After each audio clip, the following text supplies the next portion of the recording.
The first concussion cut the rocket up the side with a giant can opener.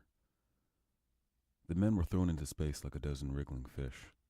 They were scattered into a dark sea, and the ship, in a million pieces, went on, a meteor swarm seeking a lost sun. Barkley? Barkley, where are you? The sound of voices calling like lost children on a cold night. Wood? Wood! Captain! Hollis, Hollis, this is Stone. Stone? This is Hollis. Where are you? I don't know. How can I? Which way's up? I'm falling. Good God, I'm falling.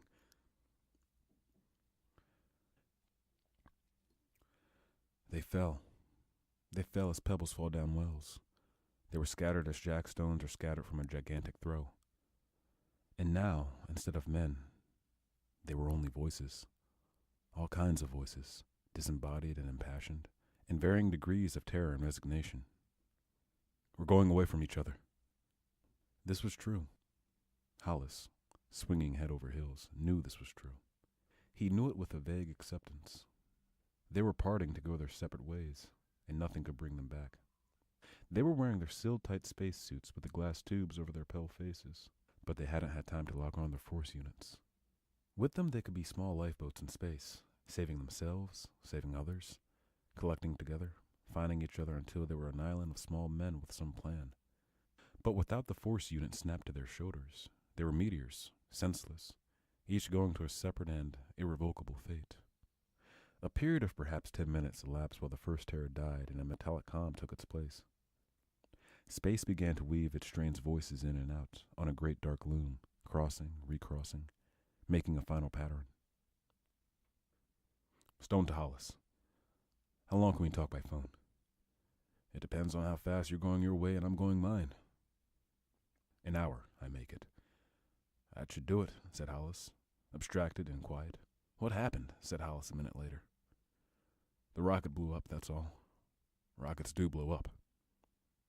Which way are you going? It looks like I'll hit the moon. It's Earth for me. Back to old Mother Earth at 10,000 miles per hour. I'll burn like a match. Hollis thought of it with a queer abstraction of mind. He seemed to be removed from his body, watching it fall down and down through space, as objective as he had been in regard to the first falling snowflakes of a winter season long gone. The others were silent, thinking of the destiny that had brought them to this, falling, and nothing they could do to change it. Even the captain was quiet, for there was no command or plan he knew that could put things back together again. It's a long way down. A long, long, long way down, said a voice. I don't want to die. I don't want to die. If it's a long way down. Who's that? I don't know. Stimson, I think. Stimson, is that you? It's a long, long way. I don't like it. Oh, God, I don't like it. Stimson, this is Hollis. Stimson, you hear me? A pause while they fall separate from one another. Stimson? Yes, he replied at last. Stimson, take it easy. We're all in the same fix. I don't want to be here. I want to be somewhere else. There is a chance we'll be found. I must be, said Stimson. I don't believe this. I don't believe any of this is happening. It's a bad dream, said someone. Shut up, said Hollis. Come and make me, said the voice. It was Applegate. He laughed easily with a similar objectivity. Come and shut me up. Hollis, for the first time, felt the impossibility of his position. A great anger filled him, for he wanted more than anything at this moment to be able to do something to Applegate. He wanted for many years to do something, and now it was too late. Applegate was only a telephonic voice. Falling, falling, falling. Now, as if they had discovered their horror, two of the men began to scream. In a nightmare, Hollis saw one of them float by, very near, screaming and screaming. Stop it! The man was at his fingertips, screaming insanely. He would never stop. He would go on screaming for 1,000,000 miles, as long as he was in radio range, disturbing all of them, making it impossible for them to talk to one another. Hollis reached out. It was best this way. He made the extra effort and touched the man. He grasped the man's ankle and pulled himself up along the body until he reached the head. The man screamed and clawed frantically, like a drowning swimmer. The screaming filled the universe. One way or the other, thought Hollis, the moon or earth or meteors would kill him. So why not now? He smashed the man's glass mask with his iron fist. The screaming stopped. He pushed off from the body and let it spin away on its own course. Falling down space, Hollis and the rest of them went in the long, endless dropping and whirling of silence. Hollis? Hollis? You still there? Hollis did not speak, but felt the rush of heat in his face. This is Applegate again. All right, Applegate. Let's talk. We haven't anything else to do. The captain cut in. That's enough of that. We got to figure a way out of this. Captain, why don't you shut up? Said Applegate. What? You heard me, Captain. Don't pull your rank on me. You're 10,000 miles away by now, and let's not kid ourselves. As Stimson puts it, it's a long, long way down. See here, Applegate. Can it? This is a mutiny of one. I haven't had a damn thing to lose. Your ship was a bad ship, and you were a bad captain. And I hope you break when you hit the moon. I'm ordering you to stop. Go on, order me again. Applegate smiled across 10,000 miles. The captain was silent. Applegate continued. Where were we, Hollis? Oh, yes. I remember. I hate you too, but you know that. You've known it for a long time. Hollis clenched his fist, helplessly. I want to tell you something, said Applegate. Make you happy. I was the one who blackballed you with the rocket company 5 years ago. A meteor flashed by. Hollis looked down and his left hand was gone. Blood spurted. Suddenly there was no air in his suit. He had enough air in his lungs to move his right hand over and twist a knob at his left elbow, tightening the joint and sealing the leak. It happened so quickly that he was not surprised. Nothing surprised him anymore. The air in the suit came back to normal in an instant now that the leak was sealed, and the blood that had flowed so swiftly was pressured as he fastened the knob yet tighter until it made a tourniquet. All of this took place in a terrible silence on his part, and the other men chatted. That one man, a spear, went on and on with his talk about his wife on Mars, his wife on Venus, his wife on Jupiter, his money, his wondrous times, his drunkenness, his gambling, his happiness. On and on, while they all fell. The spear reminisced on the past, happy while he fell to his death. It was so very odd. Space. Thousands of miles of space, and these voices vibrating in the center of it. No one visible at all, and only the radio waves quivering and trying to quicken the other men into emotion.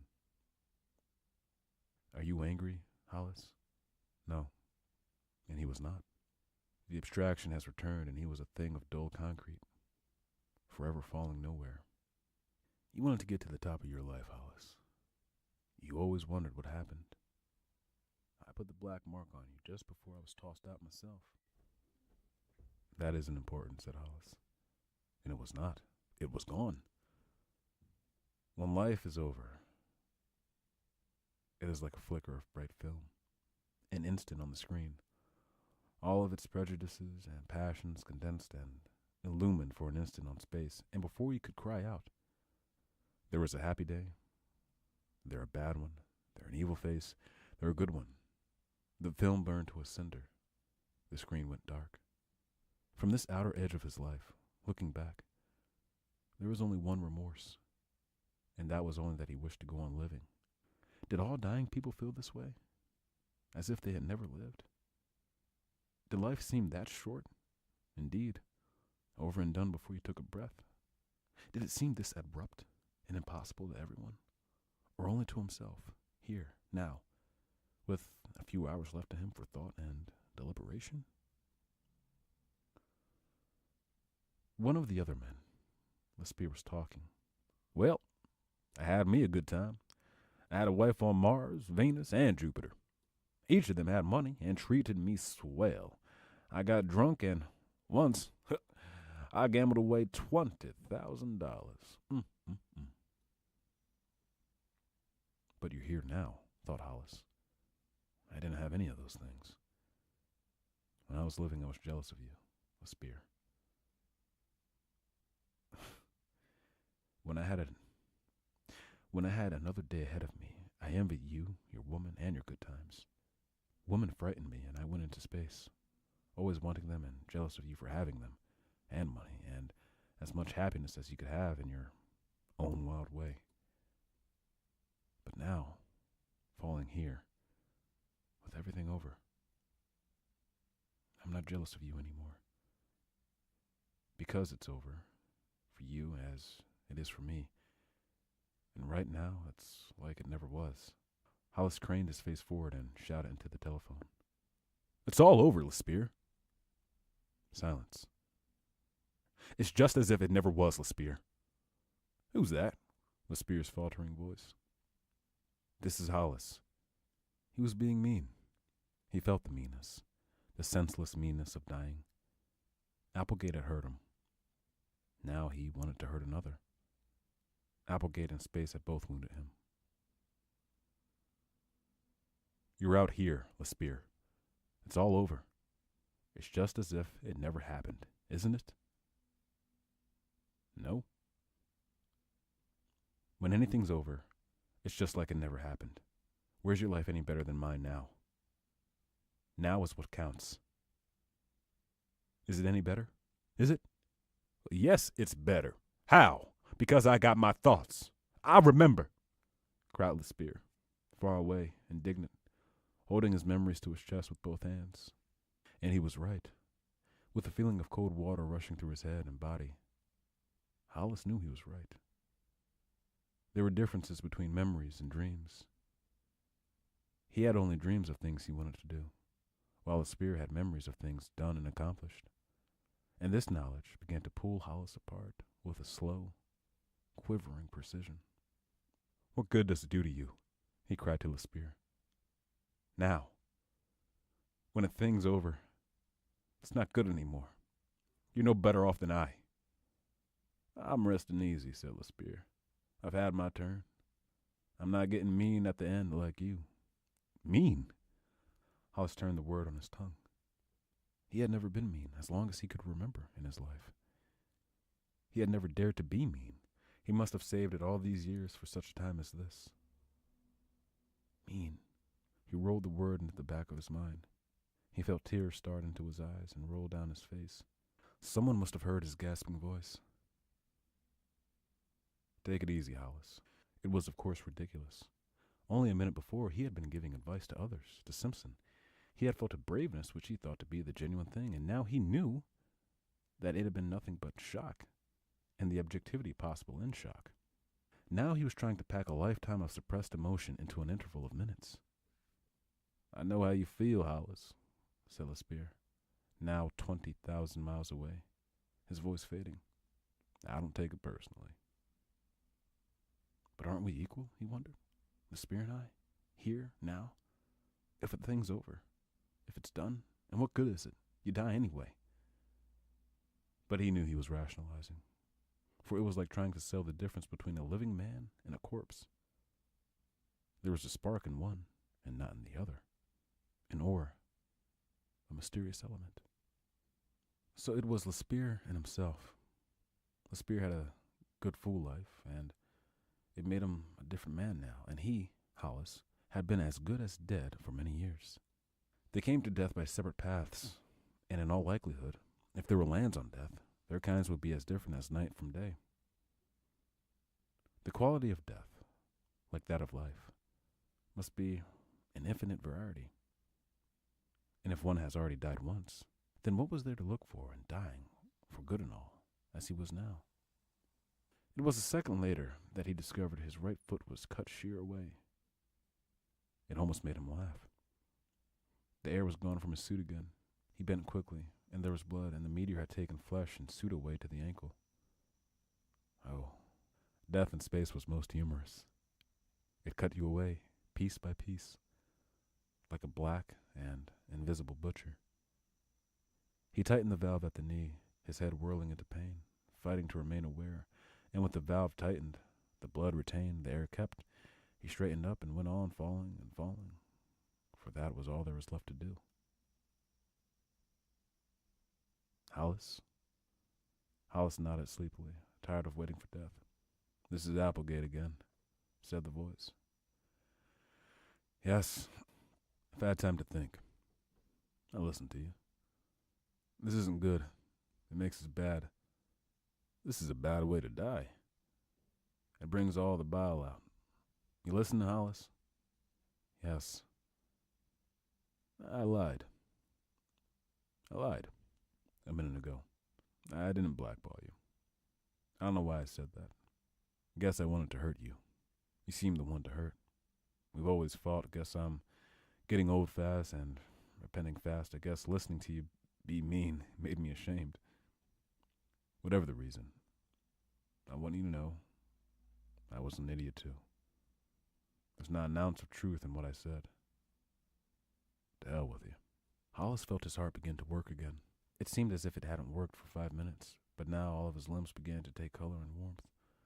The shock was over, and the successive shocks of anger and terror and loneliness were passing. He felt like a man emerging from a cold shower in the morning, ready for breakfast and a new day. "Thanks, Applegate. Don't mention it. Up your nose, you bastard." "Hey," said Stone.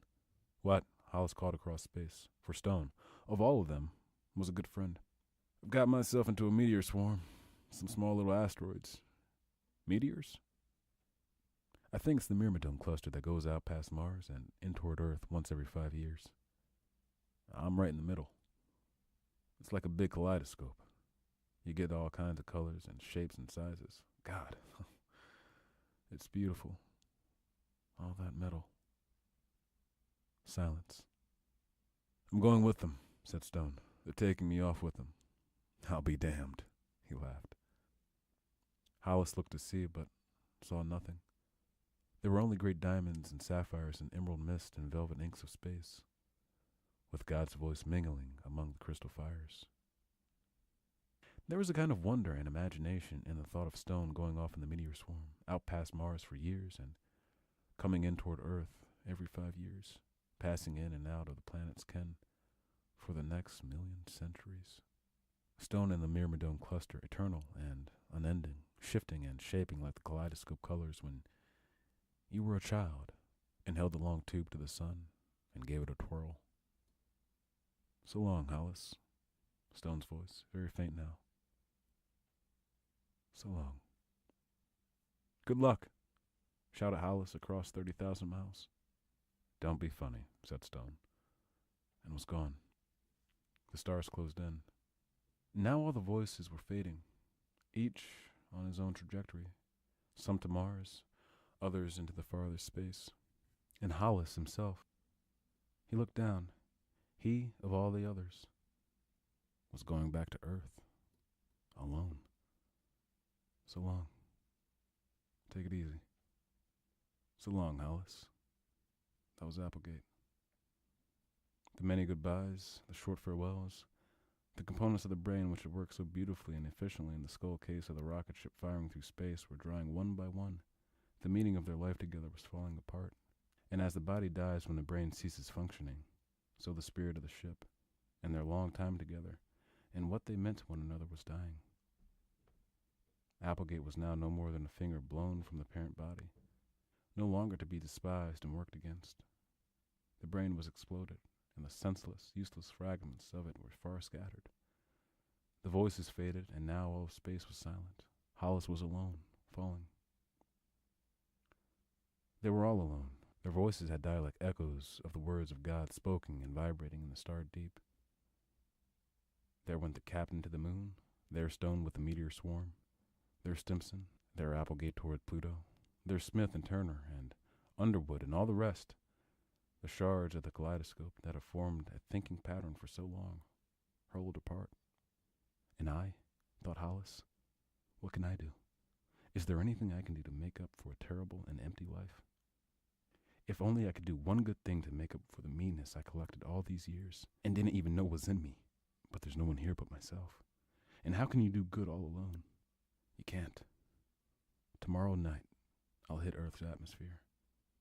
I'll burn, he thought, and be scattered in ashes all over the continental lands. I'll be put to use, just a little bit. But ashes are ashes, and they'll add to the land. He fell swiftly like a bullet, like a pebble, like an iron weight. Objective all of the time now, not sad or happy or anything, but only wishing he could do a good thing now that everything was gone. A good thing just for himself to know about. When I hit the atmosphere, I'll burn like a meteor. I wonder, he said, if anyone will see me. The small boy on the country road looked up and screamed, "Look, Mom, look! A falling star!" The blazing white star fell down the sky of dusk in Illinois. "Make a wish," said his mother. "Make a wish."